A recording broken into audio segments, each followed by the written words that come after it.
Okay, so I'm going to talk about what matters in stereo equipment from the research I've made by trying out stuff myself. Well, just like life can feel meaningless and meaningful, though you can make it meaningful with different things. Maybe not the ones society or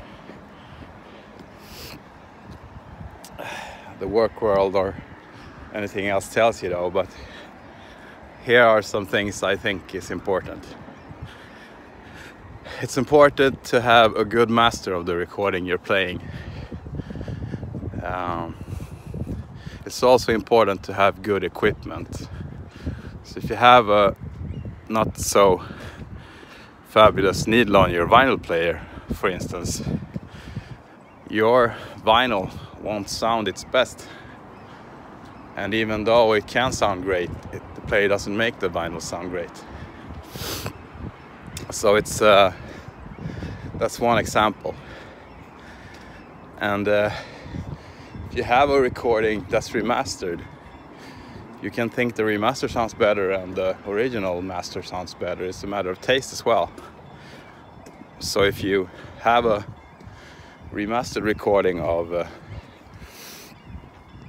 recording, I for instance have one on CD that's remastered, that's Adore by Smashing Pumpkins, and I don't have the remastered version on vinyl. I have the original master. So I was listening to it on my SACD player, and I have a pretty good DAC on it, 192 kilohertz, 24-bit. I was comparing it to the vinyl, and I was like, yeah, they sound good in different ways. So why isn't the vinyl sounding a lot better than the CD? That was because I like the sound of the remaster a lot, and that sounded great with the CD and that DAC. So even though the vinyl's range is unlimited compared to the CD's limited of 16-bit, when I had that DAC and when it was remastered, it still sounded very good.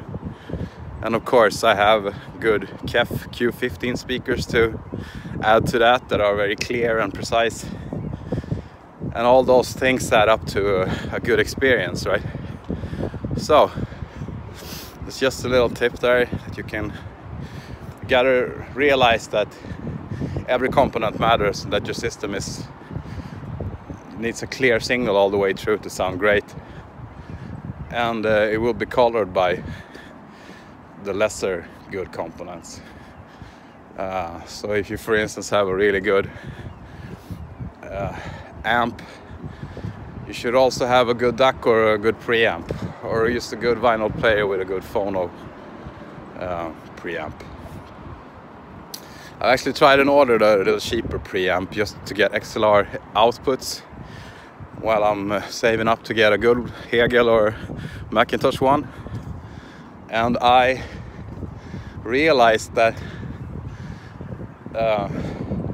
they advertise it as not affecting the signal too much and not affecting the sound, and that's what you pay a lot of money for the more expensive ones not to do. So I'm going to take that with a grain of salt till I try it, and I suppose there is some other things in it, how it's built, components, outputs, that can also make it better, not just the numbers or something written in an ad.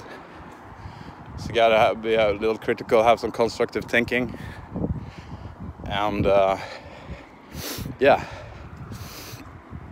you gotta try and have some just gotta show the view on leading a bron here.